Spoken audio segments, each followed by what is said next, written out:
Cela faisait longtemps que je ne vous avais pas parlé du Pluto Trigger et que j'avais fait aucune manip.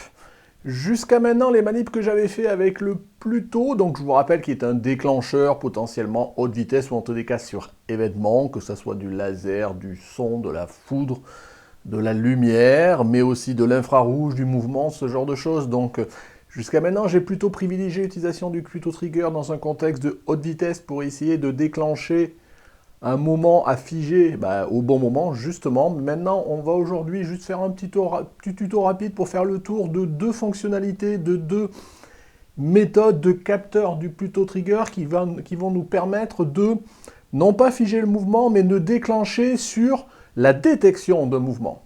Donc si cela vous intéresse, c'est parti.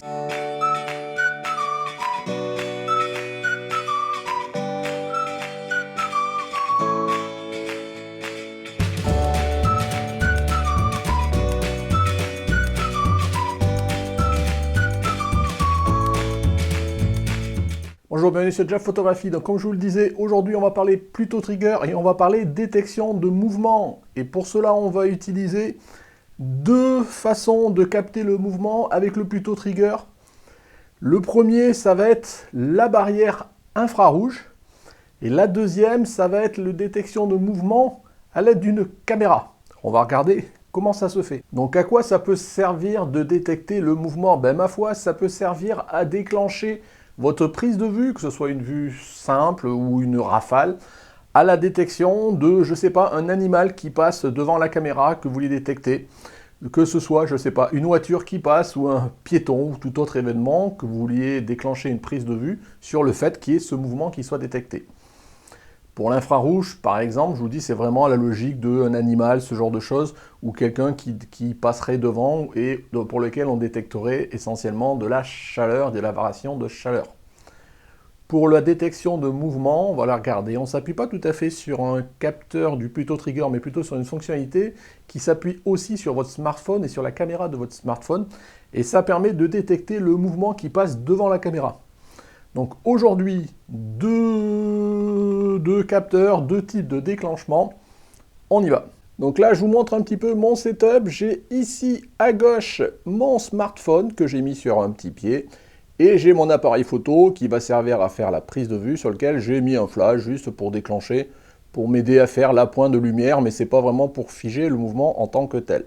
Voici la vue du menu du Pluto Trigger sur le smartphone avec ici la vue des différents types de déclenchement que vous pouvez avoir.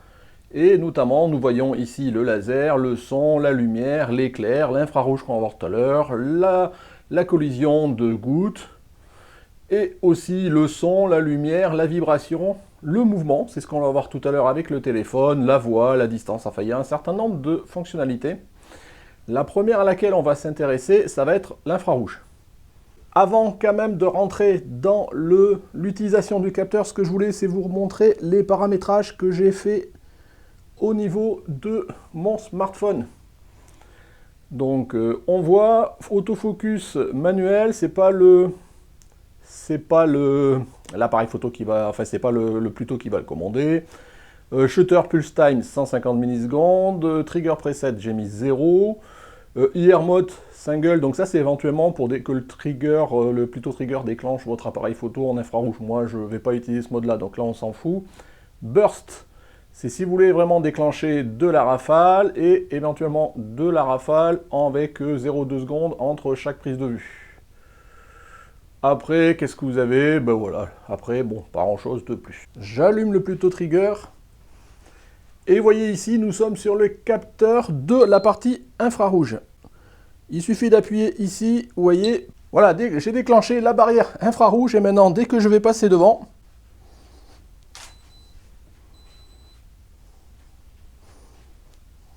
si j'arrête ici le Pluto et que je vais régler dans les paramètres, ici que je veux une rafale, ok, je réactive ma barrière, c'est bon, et je vais passer devant mon capteur.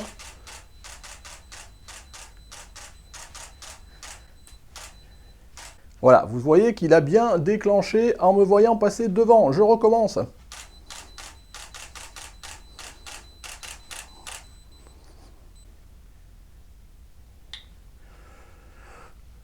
Voilà. Et vous voyez, ça a bien détecté le passage, mon passage globalement dans une zone. Alors je ne sais pas exactement le champ de la zone, est-ce que c'est un cône, enfin qui a l'air assez grand parce que dès que j'arrive vraiment dans un coin du Pluto Trigger, ça se déclenche. Voici mon setup vu de devant avec, vous avez ici le Pluto Trigger que j'ai relié, vous voyez, par un fil à la partie télécommande à distance par fil de mon appareil photo. Et ici, vous avez mon smartphone qui me permet pour l'instant juste d'activer, désactiver le mode de mon capteur dans le Pluto Trigger. Donc voilà, je vous montre quelques-unes des photos encore si je ne l'ai pas déjà fait que j'ai pris avec le déclenchement sur capteur infrarouge. Donc vous voyez, ça se sert vraiment, je pense que ça peut servir à l'extérieur. J'aurais voulu pouvoir tester ça à l'extérieur, mais il fait vraiment du vent, il pluvine, donc j'ai pas pu faire. Donc je préfère vous faire ça en intérieur. On verra peut-être quand il fera beau, j'essaierai de refaire des manips, ce genre de choses. Donc à vous de voir maintenant pour ce type de déclenchement, si vous avez Pluto Trigger, comment ça peut vous servir. Je pense vraiment pour détecter des animaux qui viennent. Je vous dis vraiment un oiseau sur une mangeoire où vous auriez laissé quelque part le trigger et votre appareil photo prêt. Après vous occupez plus de rien, ça prendra les photos pendant que vous n'êtes pas là. Maintenant on va passer au deuxième type de capteur de mouvement qui utilise la caméra de mon smartphone et le Pluto Trigger pour détecter et déclencher mon appareil photo de la même façon. Le setup au niveau de mon appareil photo Pluto vers appareil photo, ça ne va pas changer. J'ai toujours le Pluto qui est relié à la prise télécommande par un câble de mon appareil photo avec le flash dessus. Bon voilà, ça j'ai pas changé grand chose. Maintenant, ce que l'on va s'intéresser d'un peu plus près, c'est à ce qu'il faut régler sur le smartphone et sur le logiciel du Pluto Trigger. Donc voilà la vue derrière du smartphone configuré tout à l'heure pour mon infrarouge. Et maintenant, je vais choisir ici dans le menu le capteur qui s'appelle Motion. Voilà, à partir de là, vous voyez, il vous ouvre une petite fenêtre. Je vais descendre un petit peu la vue. Voilà. Il vous ouvre une petite fenêtre qui correspond en fait à ce que voit la caméra de votre smartphone. Après, vous pouvez régler deux paramètres. Ici, vous avez le zoom. Voilà, soit toute la pièce, soit vous zoomez vraiment sur un peu plus. Donc là, je l'ai mis le zoom à peu près à moitié, pour pas qu'il déclenche sur les côtés. Et en bas, ici, vous avez une jauge de sensibilité, du plus petit au plus grand. Donc je vais la mettre à peu près au milieu. Voilà. Et après, quand vous êtes prêt, il suffit d'appuyer sur le bouton. Et là, maintenant, dès qu'il va détecter un mouvement devant la caméra, il va déclencher. On y va, je vais essayer.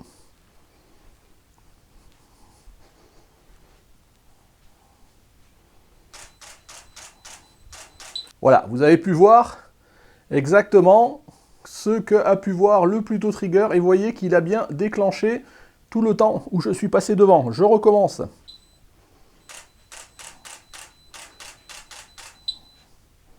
Voilà, je vous montre quelques-unes des photos qu'il vient de faire. Et vous voyez qu'il a détecté vraiment au moment où je suis passé.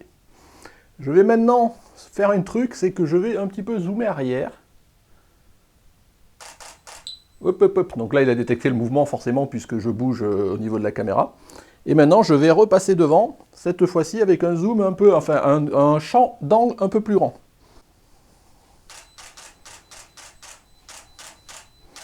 Donc je vous montre quelques-unes des photos que j'ai pu faire. Vous avez vu un peu le mode de fonctionnement, on peut zoomer. Imaginez, à la limite, ça peut servir pour détecter le passage d'une voiture, comme ça peut servir à détecter en zoomant finement le passage d'une petite bestiole pour faire de la macro. Alors, macro en tous les cas, de la proxy, ce genre de choses. Bon là, c'est un peu plus complexe que tout à l'heure, ça vous oblige à pouvoir tenir vraiment votre smartphone. Donc vous avez besoin de votre appareil photo, du Pluto et du smartphone qui lui est qui quelque part emporte le déclencheur, la caméra qui va déclencher.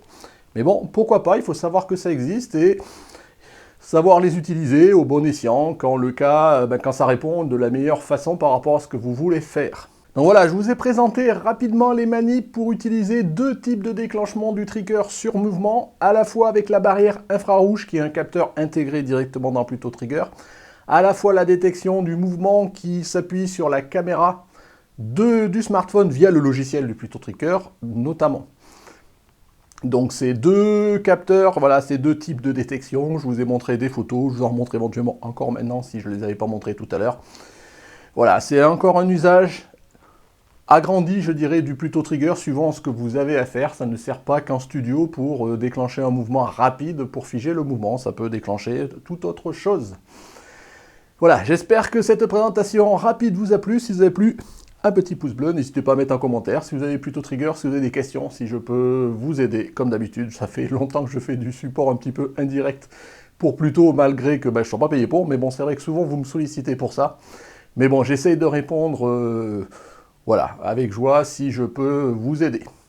Dans tous les cas, merci de m'avoir suivi. Et si vous n'êtes pas abonné, c'est ici que ça se passe. Voilà, merci. Au revoir.